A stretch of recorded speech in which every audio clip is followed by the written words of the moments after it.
Hello, everybody. Welcome to the Bereans Bible Institute. I'm Tim Warner, your teacher. We are in Module 11, going through the book of Revelation. This is lesson number 55.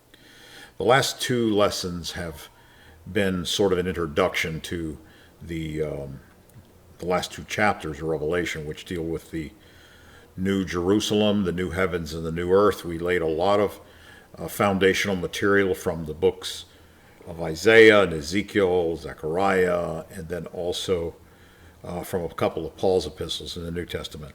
And the importance of this is that we understand that the teaching in the New Testament is built upon the foundation of the Old Testament. And the prophecies in the Old Testament, I showed last time that the Apostle Paul based his theology regarding the marriage of the Lamb, regarding the elevated Jerusalem, the New Jerusalem. He based these things directly on the Old Testament prophets, and he built on them. In fact, Paul quoted from some of the key passages that we looked at in Isaiah and so forth to build on this concept of what our hope is, and it's clearly founded upon the promises that God made to Abraham. We see that very clearly stated in Hebrews chapter 11 and in Galatians chapter 3 and other places as well. And then the idea that we are looking for the New Jerusalem, the higher Jerusalem, as Paul calls it or the elevated Jerusalem, I should say, as Paul calls it in Galatians chapter 4, and again, he refers to this Jerusalem as being Mount Zion in Hebrews chapter 12, I believe it is. And Paul built all of his theology regarding these things upon the Old Testament prophets that he referred to several times.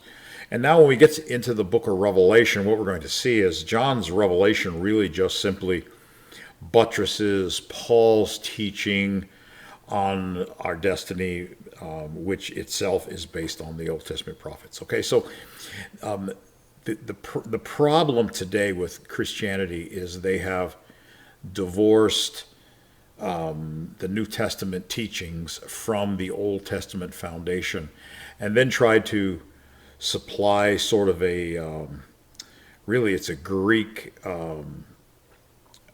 worldview to interpret the New Testament with this Greek worldview of a heavenly destiny from Plato and so forth, and divorce it from its moorings in the Old Testament prophets, which are what these apostles are actually quoting from.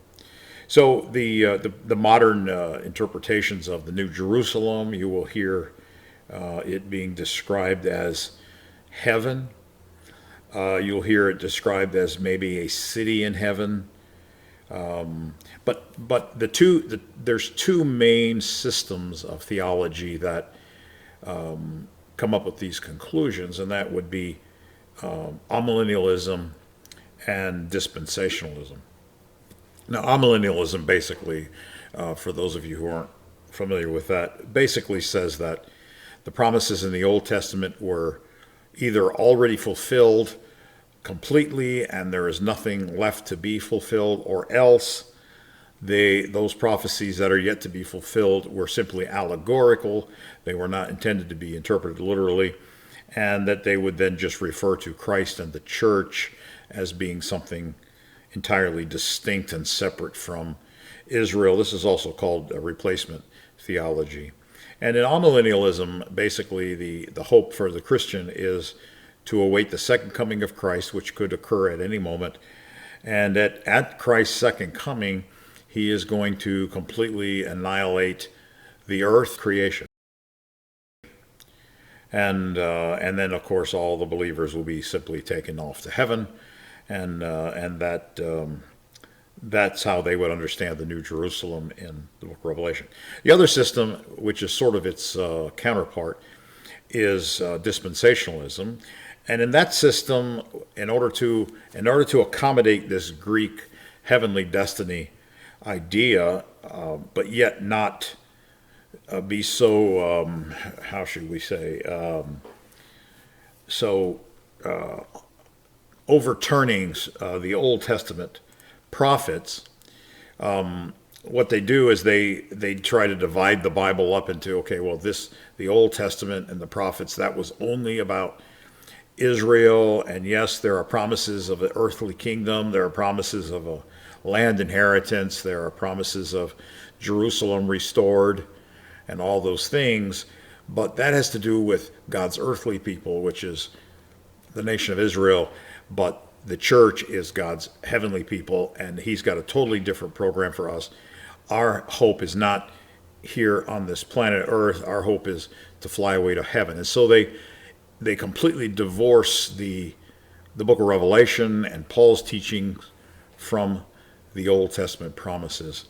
The problem with that view should be pretty evident because, as I said before, Paul, in interpreting what our hope was constantly quoting those Old Testament prophets in support of that. We saw that in Galatians chapter 4, and that was...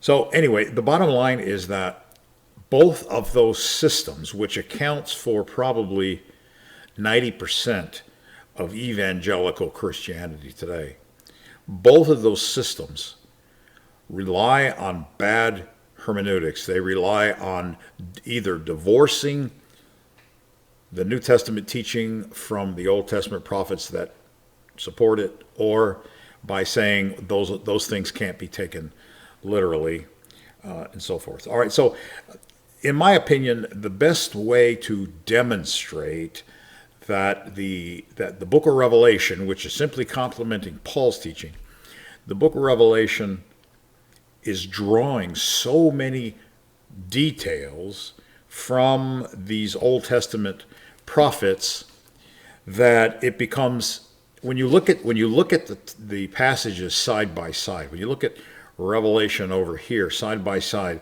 with some of those prophets that we looked at in the previous two lessons, and also Paul's teaching, it just becomes undeniable that these New Testament teachings by Paul and also by John are simply interpreting and expanding on the foundation from the Old Testament. So what I want to do today is I want to I want to look at these passages side by side. And so if you would, actually, if you will click on the notes link for this video, if you're watching on YouTube, you really need to go to our website, which is www.fourwindsfellowships.net. That's the number 4, not spelled out. If you go to our website, click on the BBI link at the top, which is Bereans Bible Institute, and then click on module number 11, and then scroll down to the last, this video, which is number 55. Scroll down there and click on the notes link, and get the notes up on your screen, or print them out, because I have these in the notes. I have these texts typed out side by side. I've got actually, I think like 7 or 8 pages here of these things side by side. To me, when you look at them side by side, there's just no denying it. I don't see how a dispensationalist or an amillennialist could possibly deny that Revelation is simply expanding on the Old Testament prophets. All right, so here's what I'm going to do. I'm going to read the first passage that I want to read is from Isaiah 54, verses 1 through 15. And I'm going to pause and as I'm reading those 15 verses, and I'm going to quote the passages that I have from the New Testament that are parallel to it, right alongside of it. Okay, so let's go ahead and start. We'll read the first few verses. Isaiah 54, verse 1, "Sing, O barren, you who have not borne. Break forth into singing and cry aloud, you who have not labored with child. For more are the children of the desolate than the children of the married woman, says the Lord. Enlarge the place of your tent, and let them stretch out the curtains of your dwellings. Do not spare. Lengthen your cords and strengthen your stakes, for you shall expand to the right and to the left, and your descendants will inhabit the nations and make the desolate cities inhabited." Now he's clearly talking about Jerusalem here on earth. He's talking about the desolate cities will become inhabited, and so forth. Now, Paul quotes this in Galatians chapter 4, talking about our hope. He says, verse 25, for this Hagar is Mount Sinai in Arabia and corresponds to Jerusalem, which now is and is in bondage with her children. But the higher Jerusalem, or the elevated Jerusalem, is free, which is the mother of us all. Notice he says, of us all, that is Christians. For it is written, quote, and now he quotes from what we just read, rejoice, O barren, you who do not bear. Break forth and shout, you who are not in labor, for the desolate has many more children than she who has a husband. And then he goes on to say that we are not the children of the bondwoman, but of the free woman. All right, now let me continue reading in Isaiah 54. I'm going to pick up on verse 4. It says, do not fear, for you will not be ashamed, neither be disgraced, for you will not be put to shame, for you will forget the shame of your youth, and will not remember the reproach of your widowhood any more. For your Maker is your husband, the Lord of hosts is his name, and your Redeemer is the Holy One of Israel. He is called the God of the whole earth, for the Lord has called you like a woman forsaken and grieved in spirit, like a youthful wife when you were refused, says your God. For a mere moment I have forsaken you, but with great mercies I will gather you. With a little wrath I hid my face from you for a moment, but with everlasting kindness I will have mercy on you, says the Lord your Redeemer. Let me pause there and look what it says in Revelation chapter 21, verses 2 and 3, talking about this marriage. It says, then I, John, saw the holy city, New Jerusalem, coming down out of heaven from God, prepared as a bride adorned for her husband. Again, there you have the bride metaphor. And then in chapter 21, verses 9 and 10, it says that one of the angels who had the 7 bowls filled with the 7 last plagues came to me and talked with me, saying, come, I will show you the bride, the Lamb's wife. And he carried me away in the spirit to a great and high mountain and showed me the great city, the holy Jerusalem, descending out of heaven from God. Now again, the bride is the city of Jerusalem. A lot of people think, oh, the bride is the church. No, the bride is Jerusalem. The bride is Zion with her inhabitants. And it's the same bride that we see here in Isaiah 54, who is married to the Lord there. All right, now let's skip down to verse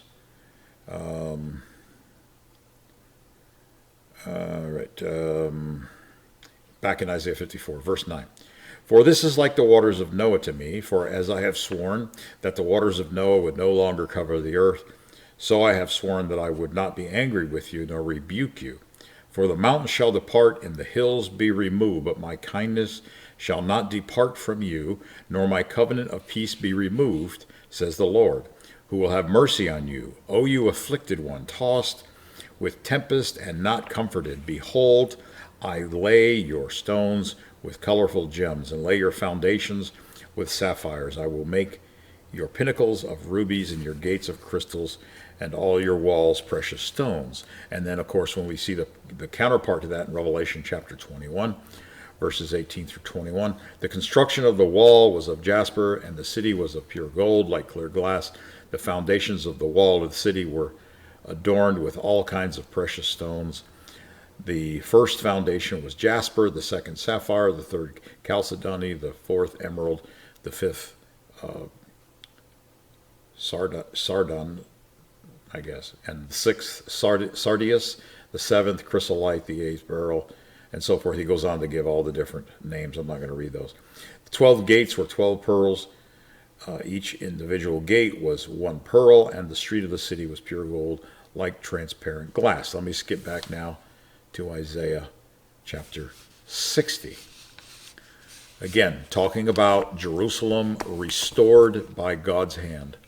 And this is in the kingdom. It says, arise, shine, for your light has come, and the glory of the Lord is risen upon you. For behold, the darkness will cover the earth, and the deep darkness the people.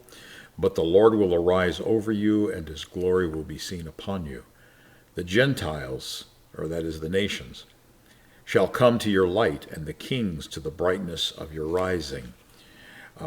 In Revelation 21:24, it says, the nations of those who are saved will walk in its light, and the kings of the earth bring their glory and their honor into it. Again, almost the same wording there. All right, I'm going to skip down to, hang on one second, still in Isaiah 60.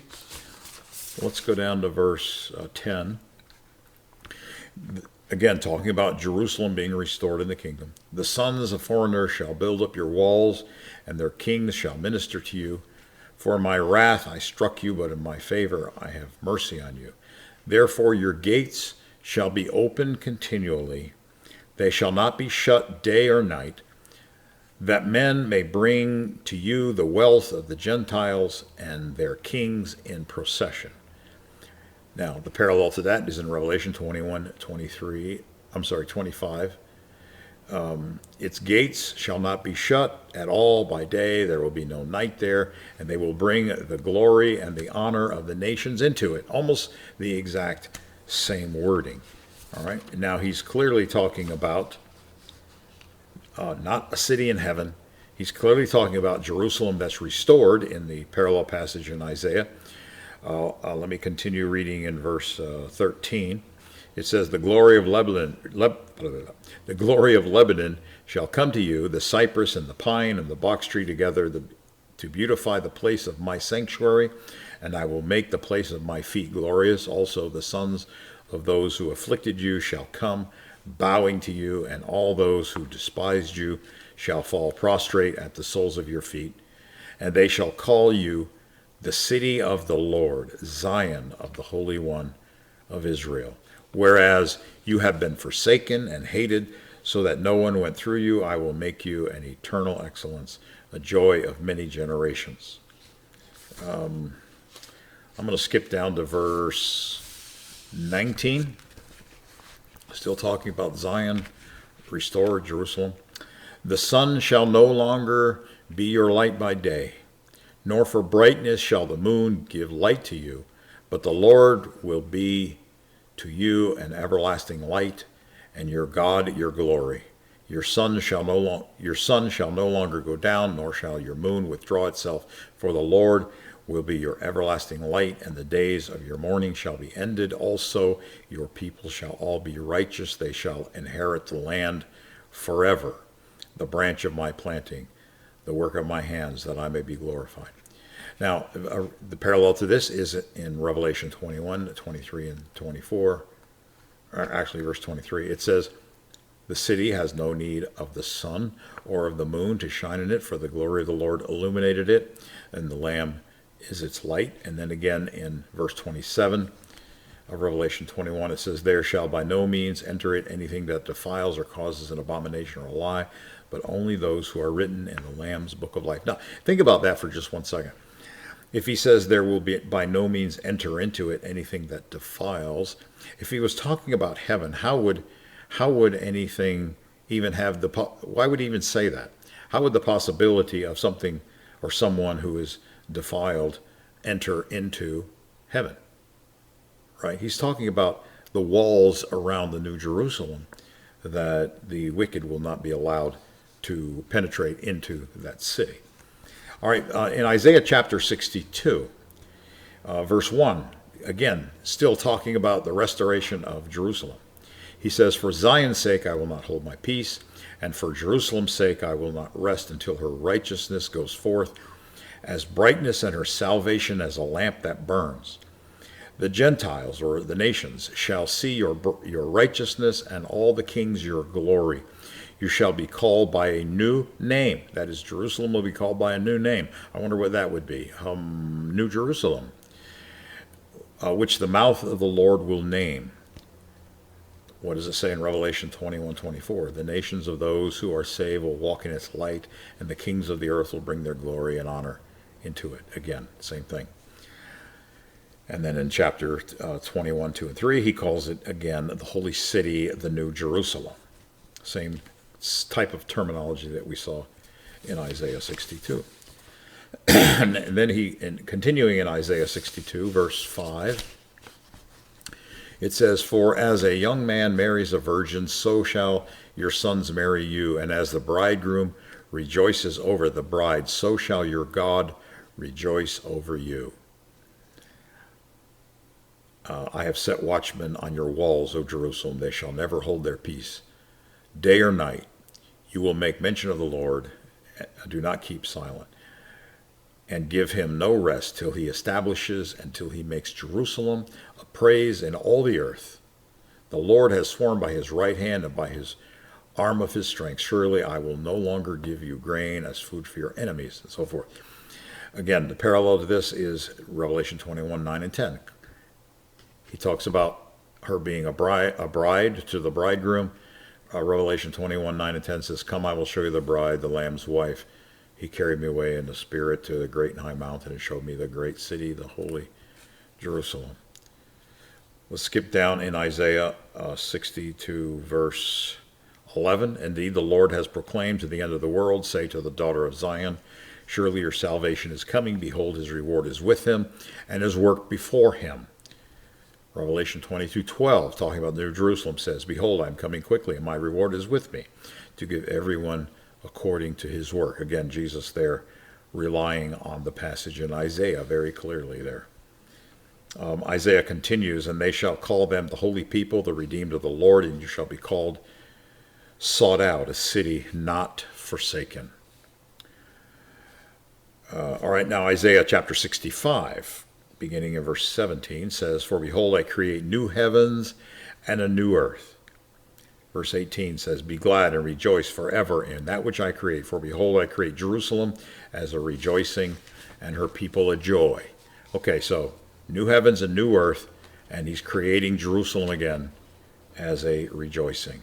Revelation 21, 1 and 2 is the parallel to this. "Now I saw the new heavens and the new earth." Same phrase quoted directly out of Isaiah 65. "For the first heaven and earth had passed away. Also there was no more sea. Then I, John, saw the holy city, the new Jerusalem."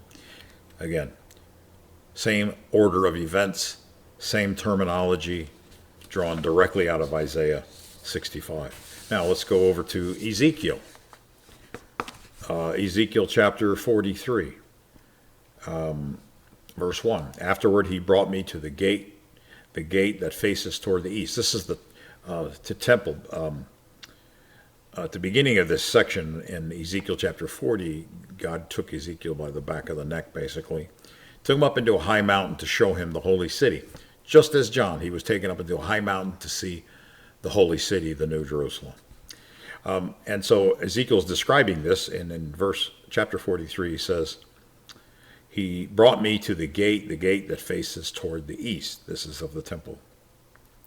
"And behold, the glory of the God of Israel came from the way of the east. His voice was like the sound of many waters, and the earth shone with his glory.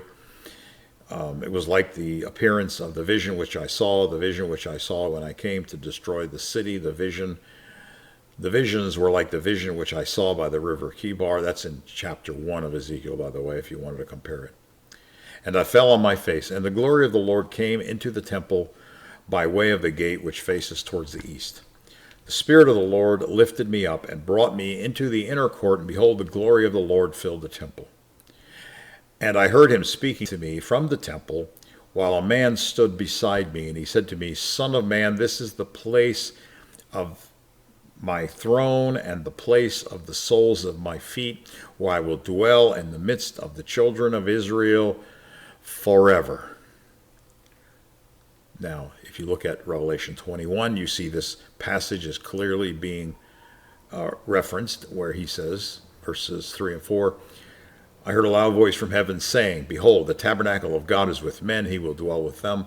They shall be his people. God himself will be with them and be their God." You know, this passage really ought to give dispensationalists and amillennialists a wake-up call, because in both of those systems, man goes to dwell in heaven with God. This passage says exactly the opposite. It agrees exactly with Ezekiel that the tabernacle of God is with men. Not the tabernacle of men is with God, but the tabernacle of God is with men. That is here on earth.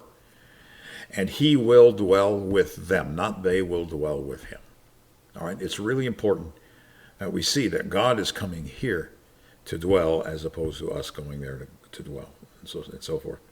And then in Revelation 22:3, it says, there will be no more curse, but the throne of God and the Lamb shall be in it, and his servants shall serve him. You know, it's really hard to try to interpret Ezekiel 43, which is saying God's throne and the place of his soles of his feet is going to be in Jerusalem, and he's going to dwell there in the midst of the children of Israel forever, and then turn around and say, and then quote Revelation 21, and say that God is going to be with his people. He's going to be with them and be their God. The tabernacle of God is with men. And there shall be no more curse, but the throne of God and the Lamb shall be in it, and his servants shall serve him. So if God is in heaven with all the New Testament Christians, how is God on earth where the soles of his feet and his throne is in Jerusalem forever? It doesn't make any sense. It's basically, if you interpret it the way dispensationalists do, you have to have him being in two places at the same time, which is really absurd if you think about it. All right. Now, down in Ezekiel chapter 47, he says, then he brought me back to the door of the temple, and there was water flowing from under the threshold of the temple toward the east. For the front of the temple faced the east, and the water was flowing from under the right side of the temple, south of the altar. He brought me out by way of the north gate and led me around on the outside of the outer gateway that faces east, and there was water running out the right side. This is the temple in Jerusalem. When I returned there, along the bank of the river were very many trees on the one side and on the other. Okay, so there's a river flowing out of the temple where God says his throne is going to be among the children of Israel forever. And along this river are many trees. Then he said to me, verse 8, the water flows toward the eastern region, goes down into the valley, and enters the sea. When it reaches the sea, the waters are healed. Now, this is clearly the Dead Sea, which needs healing because it's nothing can live in it now. Verse 9, and it shall be that every living thing that moves wherever the river goes will live. There will be a great multitude of fish because these waters go there. They will be healed, and everything will live wherever the river goes. And it shall be that fishermen will stand by it from En-Gedi. En-Gedi is a place on the coast of the Dead Sea. To En-Eglaim, they will be places for spreading their nets. The fish will be the same kinds as the fish of the Great Sea, exceedingly many. But its swamps and marshes will not be healed. Now look at this. Along the bank of the river, on this side and that, will grow all kinds of trees used for food. Their leaves will not wither, and their fruit will not fail. They will bear fruit every month, because their water flows from the sanctuary. Their fruit will be for food, and their leaves for medicine. All right, now these are trees growing on both sides of the banks of this river that flows out of the temple of God, where the throne of God is, in the city of Jerusalem on earth, flowing down to the Dead Sea. Revelation 22, talking about the New Jerusalem, says, he showed me a pure river of water of life, clear as crystal, proceeding from the throne of God and of the Lamb. Again, same thing. In the middle of its street and on either side of the river, again, on both sides of the river, was the tree of life. Now, if the tree of life, it's singular tree, but it said it's on both sides of the river, so it's not a single tree. Okay, it's a certain species of tree. Anyway, he says, was the tree of life, which bore 12 fruits, each tree yielding its fruit every month. Again, we have the same thing in Ezekiel. The trees used for food and yielding their fruit every month. Same thing. The leaves of the tree were for the healing of the nations. Again, it said the same exact thing in Ezekiel chapter 47. All right. Now, this is the tree of life. In Ezekiel chapter 48, it says, this is the restored Jerusalem. These are the exits of the city on the north side, measuring 4,500 measures. The gates of the city shall be named after the tribes of Israel, and the 3 gates northward, 1 gate for Reuben, 1 gate for Judah, 1 gate for Levi. On the east side, 4,500 cubits, 3 gates, 1 for Joseph. Let me turn my page here. 1 gate for Benjamin, 1 gate for Dan on the south side, and so forth. Anyway, he goes on for all 12 tribes, for the 12 gates that are on the 4 sides of the restored Jerusalem. And then he says in verse 35, all the way around shall be 18,000 measures, and the name of the city from that day shall be the Lord is there. Revelation chapter 21, verses 12 through 13. Also, this is the New Jerusalem, she had a great and high wall with 12 gates, the 12 angels at the gates, the names written on them, which are the names of the 12 tribes of the children of Israel. Again, we got 12 gates, 3 on each of the 4 sides, named after the 12 tribes of Israel. 3 gates on the east, 3 gates on the north, 3 gates on the south, and 3 gates on the west. All right, now that's all I'm going to read. I didn't read all of the passages that I have printed out for you in the notes, but those are the major ones. We see that the parallels cannot be denied. I mean, they simply cannot be denied. The throne of God is going to be in the restored city of Jerusalem. Water is going to flow out from the throne of God into a river. The tree of life is on both sides of the river, bearing its 12 manner of fruit for each of the 12 months. It's living water. It heals everything it touches. Revelation says it's living water, and so forth. So, these parallels are just absolutely and completely undeniable. All right, there's just no way to deny them. All right, I'm going to let's now look. We're going to read actually through Revelation chapters 21 and 22, and I'm going to comment on those. I'm not going to do that all of that today. I'll get started on it a little bit, but we'll pick it up in the next lesson because I'll be out of time here in a few minutes. But anyway, let's go to Revelation chapter 21. I've already shown all the connections. What I'm going to have to do now is explain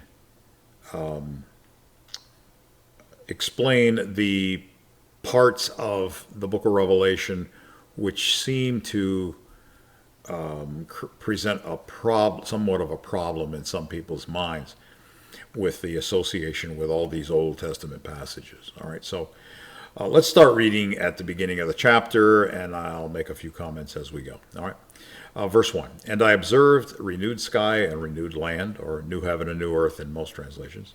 For the first sky and the first land passed away, and the sea is no more. Now, what a lot of people will say as well, if the first heaven and the first earth passed away, then that means that this creation is gone, and so it can't be talking about the former Jerusalem being restored if the heaven and earth are passed away. But again, we saw that the same language is used in Isaiah 65 when it says new heavens and a new earth. Does he mean new in the sense of a totally different one, or does he mean new in the sense of renewed? And when he says it's passed away, is he talking about the fact that the planet disappears, or is he talking about the form of the world as it is now is what's passing away? See, Paul said that the form of this world is passing away, not that the world itself or the earth itself is passing away. And I also want you to turn to 2 Peter for just a moment. And I want you to see that this kind of language, how Peter used this kind of language about the world passing away and so forth. And you'll see that he uses the same language with regard to Noah's flood. All right, let me go there. 2 Peter chapter 3. Verse 1, he says, Beloved, I now write to you this second epistle, in both of which I stir up your pure minds by way of reminder, that you may be mindful of the words which were spoken before by the holy prophets and of the commandment of us, the apostles of the Lord and Savior. Now, he wants them to remember the prophecies from the Old Testament prophets and what Christ taught and the apostles taught. Okay? Knowing this first, that scoffers will come in the last days, walking according to their own lusts, and saying, where is the promise of his coming? Now, Peter's point is that obviously he's attempting to explain the fact that there was going to be a long delay before Christ came, and the fact that there's going to be a lot of scoffers coming along and laughing at us as Christians because we are holding out hope for Christ to come back from heaven and establish his kingdom. However, notice the hope that we have of Christ's return is founded upon the Old Testament prophets. He says that here. He wants to remind us of what the prophets said and what Christ himself taught through, personally and through his apostles. So the hope that he's talking about with reference to Christ's return is what was promised throughout the Old Testament, excuse me, the prophets, and also what the apostles taught. And that's essentially what I've been trying to show you. Here's what the prophets taught about the coming of the Messiah and the restoration of the earth and him reigning on the earth and all this stuff. And then I showed you how Paul taught the same things. Jesus did as well. There's actually a lot of passages in the Gospels that talk about the coming of the kingdom. Jesus gave many parables about the coming of the kingdom, all of it based on the prophets. Paul's teaching based on Jesus and based on the prophets. So look what he says here. He says, these scoffers are going to come saying, where is the promise of his coming? For since the fathers fell asleep, all things continue as they were from the beginning of creation. Now, what does he mean by since the fathers fell asleep? Well, Abraham, Isaac, and Jacob. This is where the covenant that God made with Abraham, saying, I'm going to give you to you and to your seed all this land as an everlasting possession. Hebrews 11 says Abraham, while he was alive, and all those other prophets that he refers to as men of faith in Hebrews 11, did not receive the promise. And then he goes on to explain at the end of Hebrews 11 that God was waiting so that we could be included in the fulfillment of those covenants and promises, which was the land. It's stated very clearly in Hebrews 11. All right, so the scoffers are saying, since the fathers fell asleep, that is, since Abraham, Isaac, and Jacob died and did not receive the promise, he says the scoffers say everything continues as it was from the beginning of creation. In other words, nothing has happened. God hasn't stepped in to fulfill these promises. So we're fools to be holding out hope this long that the Messiah is going to come, the resurrection is going to occur, and that this inheritance is going to take place. But look what he says in verse 5, and this is where I want you to notice. For this they willingly forget, that by the word of the Lord the heavens were of old, and the earth standing out of water and in the water, by which, now notice this, the world that then existed perished, being flooded with water. But the heavens and the earth which are now. Now, look what he's doing. He's contrasting the world that was then, before the flood, that perished, with the heavens and the earth that are now, as being different and distinct from the world that was. You see how the new heavens and new earth language fits in with prior to the flood and after the flood. He's essentially saying that the old earth was destroyed, and now we have new heavens and new earth after the flood. Well, that sets the precedent for understanding the language regarding new heavens and new earth and the language of the old world passing away.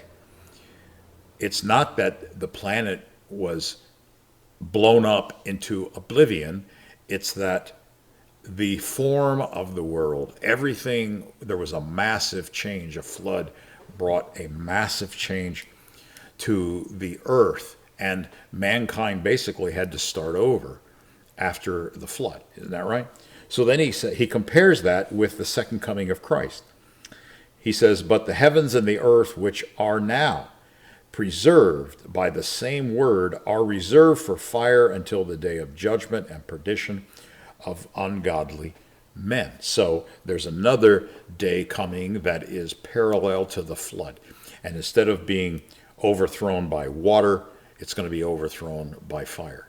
But it's not a total destruction of the earth, as is very clear from Isaiah 65, which Peter goes on to reference as well, which Isaiah 65 and 66 talks about the new heavens and the new earth, the new Jerusalem.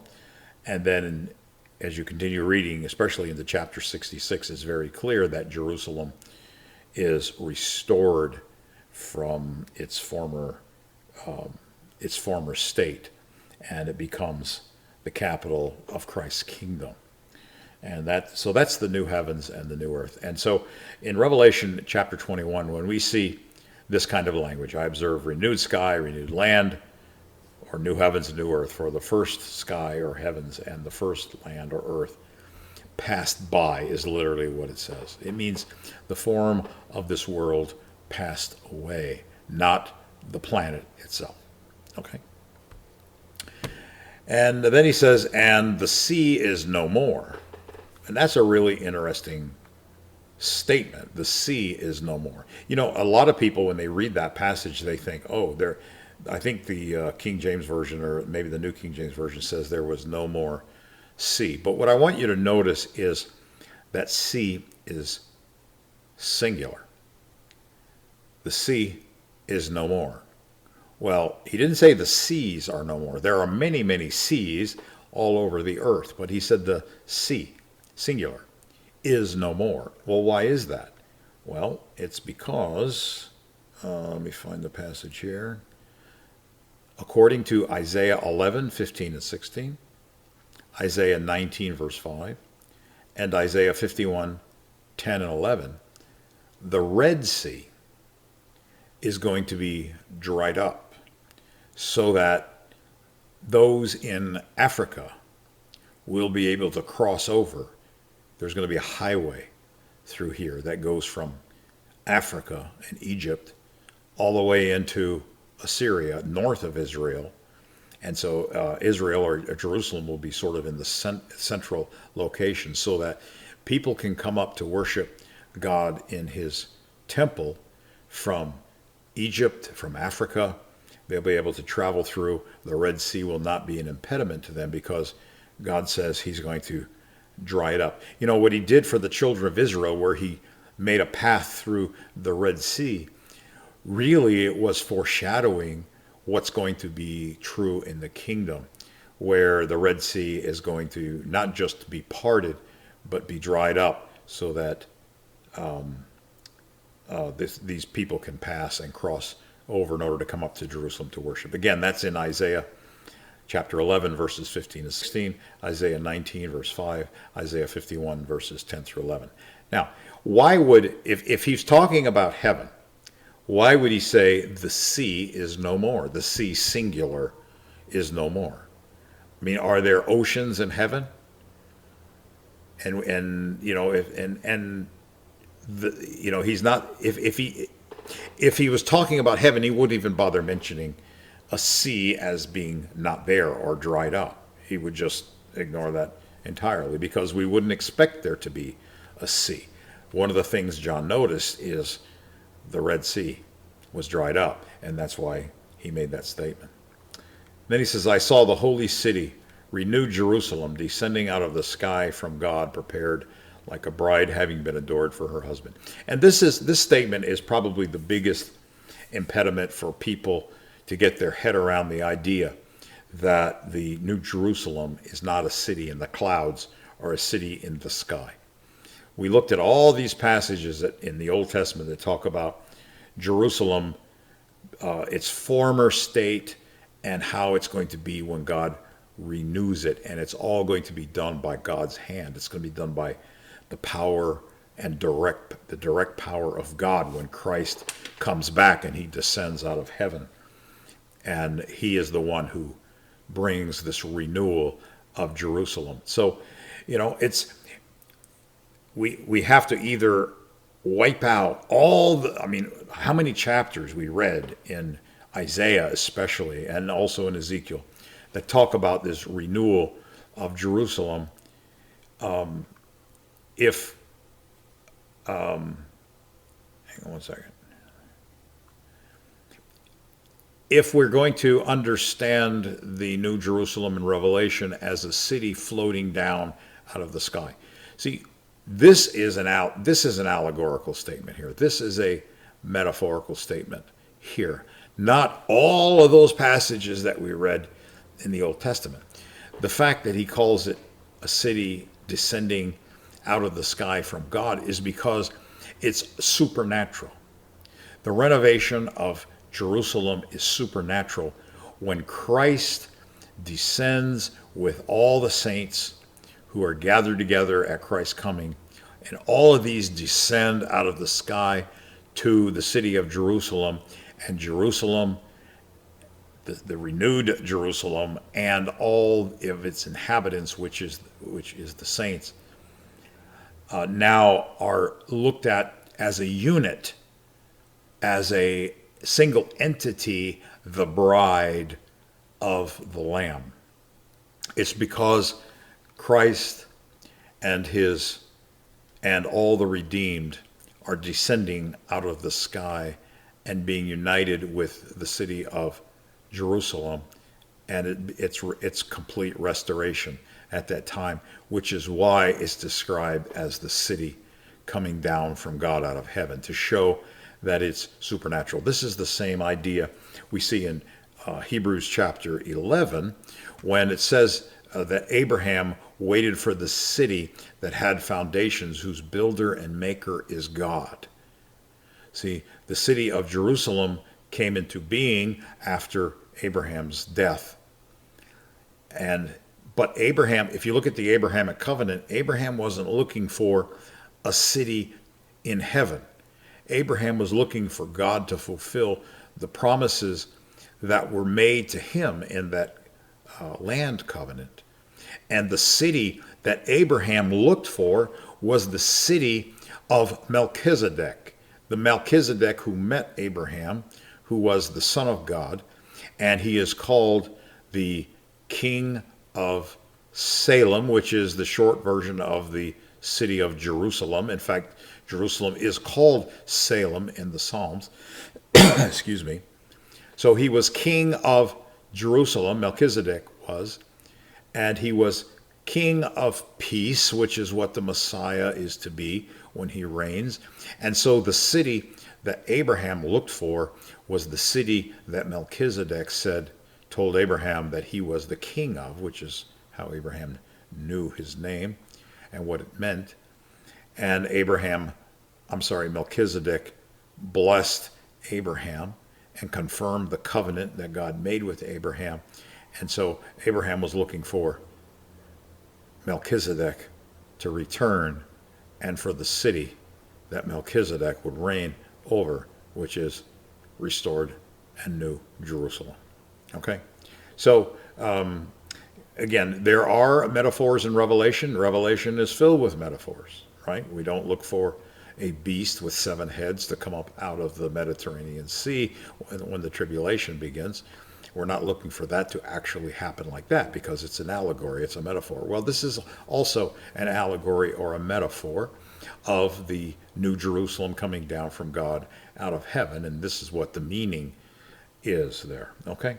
Anyway, let me continue here. It says, I saw the holy city, New Jerusalem, descending out of the sky from God, prepared like a bride adorned for her husband. All right, we read this part. Look, the tent of God is with men. He will dwell with them. They will be his people. God himself will be with them, their God. I'm going to stop there. The next verse, he will wipe away tears from their eyes, is also based on a prophecy in Isaiah. And we'll pick it up in verse 4 next time. And we're just going to kind of We're going to go pretty quickly through the rest of this chapter and, well, this chapter. Chapter 22 I'll probably take more time with when we get there. But anyway, I'm going to stop there for now. There's my alarm. That means I'm out of time.